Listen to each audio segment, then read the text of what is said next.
मैंने 2023 के अंदर कृषि विज्ञान केंद्र मेहंदड़ की तकनीकी सहायता से बागवानी विभाग हरियाणा जो कि नारनौल के अंदर डीएचओ साहब की सपोर्ट से मैंने 2023 के अंदर मशरूम पालन स्टार्ट किया था, जिसके अंदर मैंने मशरूम की उत्पादन यूनिट और मशरूम का जो खाद बनाने की यूनिट है कंपोस्ट दोनों चालू की थी 2023 के अंदर। बागवानी विभाग के द्वारा मुझे ग्रोइंग यूनिट के लिए 8 लाख रुपए और कंपोस्ट यूनिट के लिए 8 लाख रुपए, जो कि टोटल लागत 40 लाख रुपए थी।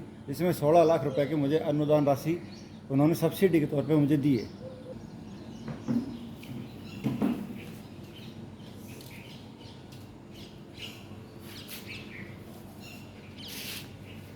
यहाँ पर ये जो मशरूम का खाद बनाने के लिए जो गेहूं का भुस्सा होता है उसका यूज़ कर रहे हैं हम। इसके साथ साथ जो सरसों का जो तूड़ी होती है, जो पदाड़ी बोलते हैं हमारे इस एरिया में, उसका भी यूज़ करते हैं। साथ में जैसे अब बाजरे की कटाई हुई है तो बाजरे की जो कड़बी होती है उसका भी हम खाद बनाने के लिए यूज़ करते हैं। इस साइड पे चिकन मैन्योर है जो कि हमने इसको भी मतलब कवर कर रखा है ताकि इसको बारिश से भीगने से बचाया जा सके। कृषि विज्ञान मेहंदड़ की सहायता से हमने बटन मशरूम के साथ साथ में ओयस्टर मशरूम का उत्पादन भी शुरू किया। ओयस्टर मशरूम के साथ साथ हमने ऋषि मशरूम पे भी कुछ ट्रायल किया था जो कि हमारा बहुत ही अच्छा कामयाब रहा था। अब ओरिकोलिया मशरूम है, लॉइस मेंस मशरूम है और स्टैक के मशरूम है, उस पर भी आगामी हमारा प्रयास जारी है। हम उस पर भी कार्रवाई उस पर भी काम कर रहे हैं। इन मशरूम के जो बैग हैं इनको भरे हुए आज 13वां दिन है और 13वें दिन के अंदर इसके अंदर माइसीलियम देखो कितना अच्छा आया हुआ है।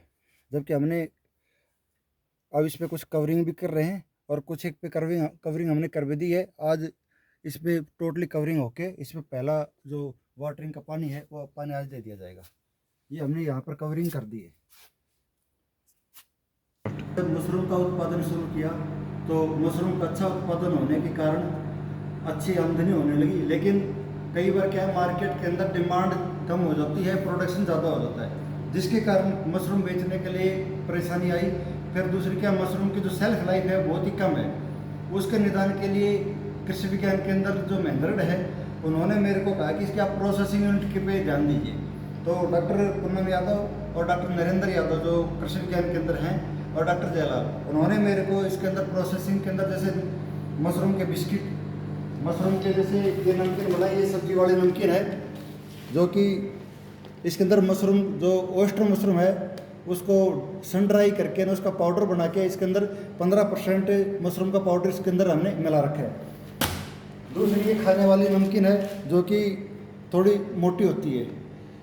इसके बाद में ये जो आलू भुजिया होती है जो बाज़ार के अंदर आलू भुजिया के नाम से, उसी आकार के अंदर हमने मशरूम की आलू भुजिया वाली बनाई।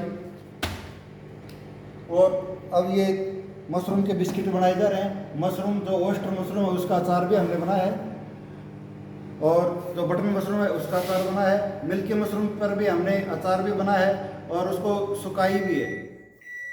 इसके पश्चात जो बटन मशरूम है उसके जैसे डायरेक्ट इसका नमकीन भी बनाया है, डायरेक्ट इसका बिस्कुट भी बनाया है, इसको ग्राइंड करके ना। और मतलब मकसद हमारा यही है कि हम कैसे भी मशरूम जो जिस टाइम पे हमारे पास बेचने में परेशानी आती है, डिमांड कम होती है, तो हमें परेशानी नहीं आती है, हम उसका वैल्यू एडेड प्रोडक्ट के अंदर ध्यान दे रहे हैं जो कि हरियाणा के अंदर बहुत ही कम लोग कर पा रहे हैं।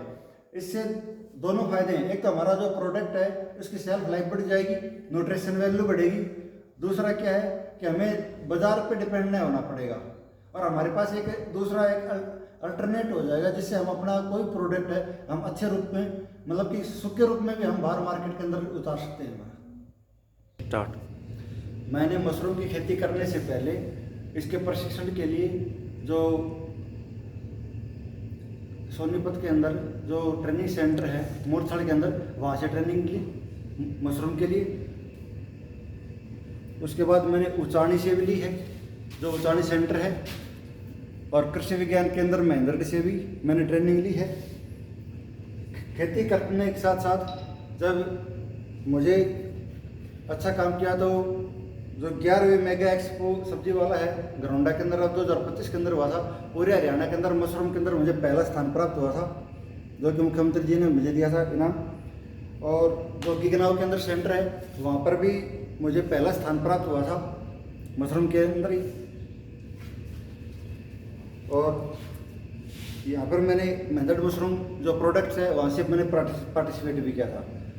मेरे जितने भी आइटम मैंने बनाए हैं सभी के अंदर मैदा को मैंने अवॉइड कर रखा है, रिफाइंड ऑयल को अवॉइड कर रखा है, और जितने आइटम हैं मैं या तो मूंगफली के तेल का यूज़ करता हूँ या फिर देसी घी का यूज़ करता हूँ, पॉम ऑयल का भी यूज़ नहीं कर रहा हूँ बिल्कुल भी। अब मेरा जैसे ये बिस्किट है, ये मशरूम का बिस्कुट बना रहा हूँ। इसे नमकीन वगैरह मैं बना चुका हूँ पहले। अब इसके बिस्किट के लिए जैसे मान लीजिए इसकी स्लाइसिस कर रहे हैं, अब इनको ओवन के अंदर इनको 15 मिनट के लिए गर्म करके ना, और ये बिस्कुट हमारे तैयार हो जाएंगे। ये सभी प्रोडक्ट हैं बहुत ही हेल्दी हैं, न्यूट्रिशन से भरपूर हैं और किसी भी मिलावट से दूर हैं, जो कि सेहत के लिए बहुत ही अच्छे हैं। ये बिस्कुट को ट्रे के अंदर रखा जा चुका है और मेरे जो आइटम है सभी के लिए मैंने FSI का जो लाइसेंस है वो भी ले रखा है। और जितने भी ये आइटम मैं बना रहा हूँ, चाहे नमकीन है, बिस्किट है, अचार है, सभी को जो कुंडली के अंदर जो निफ्टन जो है वहाँ से मैंने सर्टिफाइड भी कराए हैं। और तभी मेरे को मालूम पड़ा कि जो मैं प्रोडक्ट बना रहा हूँ उनकी गुणवत्ता और न्यूट्रिशन वैल्यू बहुत ही अच्छी है।